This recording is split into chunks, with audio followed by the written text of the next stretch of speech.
Assalamualaikum warahmatullahi wabarakatuh. Halo teman-teman, perkenalkan nama saya Jarmini, NIM 856357421, Prodi PGSD, mahasiswa Universitas Pangkal Pinang. Kali ini saya akan melakukan praktikum yang berjudul Pertumbuhan, Perkembangan dan Perkembangbiakan Makhluk Hidup, Pertumbuhan dan Perkembangan Tumbuhan, dan Pertumbuhan dan Perkembangan pada Hewan. Simak terus video saya selanjutnya. Pertama, saya menanam kacang hijau dengan media kapas basah. Setiap hari saya mengamati kacang hijaunya. Ini bisa terlihat jelas ya dengan media kapas. Ini prosesnya setelah saya letakkan di atas kapas, saya siram terus pakai air ya, dan airnya menyerap ke kapas. Ini hari pertama. Ini udah hari kedua ya, sudah terlihat jelas kacangnya sudah tumbuh dan udah berukuran sangat tinggi. Seperti biasanya saya menyiramkan air sedikit dan airnya akan menyerap ke kapas. Dan ini gelasnya sudah saya lubang-lubangi ya, pakai jarum bentul sedikit biar suhunya bisa masuk ke gelas. Seperti biasa saya mengamati sudah ketiga hari ya. Dan seperti biasa juga tidak lupa menyiram airnya.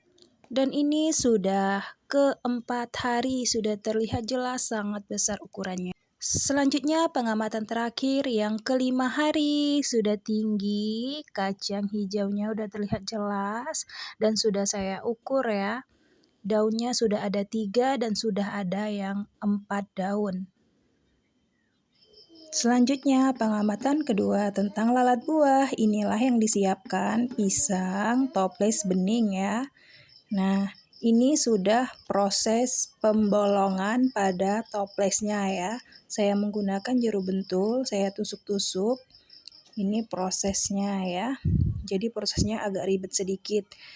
Fungsinya agar lalat di dalamnya mendapatkan suhu yang cukup dan bisa bernafas secara leluasa. Kalau tidak dibolongin, lalatnya bisa mati karena tidak ada suhu yang masuk ke dalamnya ya.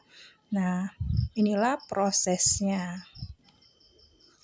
Nah, ini lalatnya sudah ada ya, itu. Kelihatan kan lalatnya udah ada beberapa lalat, ada kisaran 5 lalat ya, sudah saya masukkan ke dalam toples bening ini.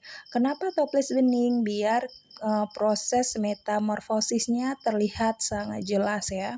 Nah, bolongan-bolongannya juga sangat terlihat jelas. Jadi di sini lalatnya bisa leluasa ya, bergerak maupun suhu yang masuk pun bisa. Nah, ini sudah hari yang selanjutnya lagi, sudah terlihat jelas juga. Alhamdulillah lalatnya masih hidup. Hari kedua. Dan ini sudah sangat terlihat jelas juga. Ada beberapa lalat yang sudah mati ya. Nah, masih ada juga lalat yang bertahan hidup. Dan juga sudah kelihatan itu ada telurnya putih-putih. Ya, kelihatan sangat jelas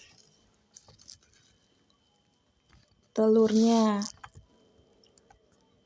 Ada juga yang sudah menjadi larva ya. Tuh, sangat terlihat jelas kan?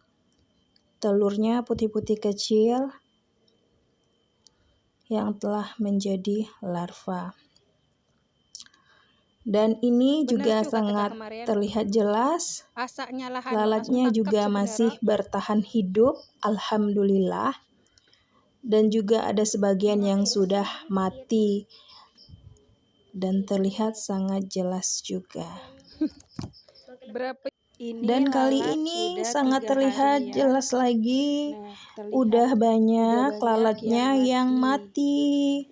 Nah, telur-telurnya juga sudah berubah menjadi larva, yaitu kelihatan sangat jelas. Nah, ini sangat jelas ya, terlihat dari telur menjadi larva, lalu menjadi pupa hingga menjadi lalat dewasa.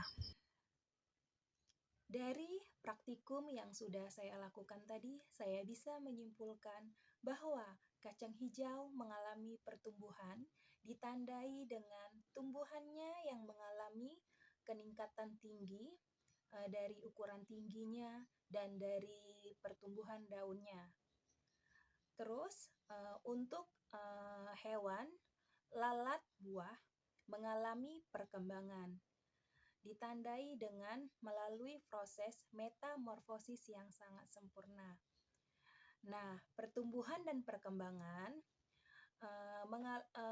dipengaruhi oleh beberapa faktor, yaitu dari sinar cahaya, dari air, dan suhu. Sekian praktikum saya kali ini. Terima kasih telah menonton. Saya akhiri. Wallahu muwaffiq ila aqwamit thoriq. Assalamualaikum warahmatullahi wabarakatuh.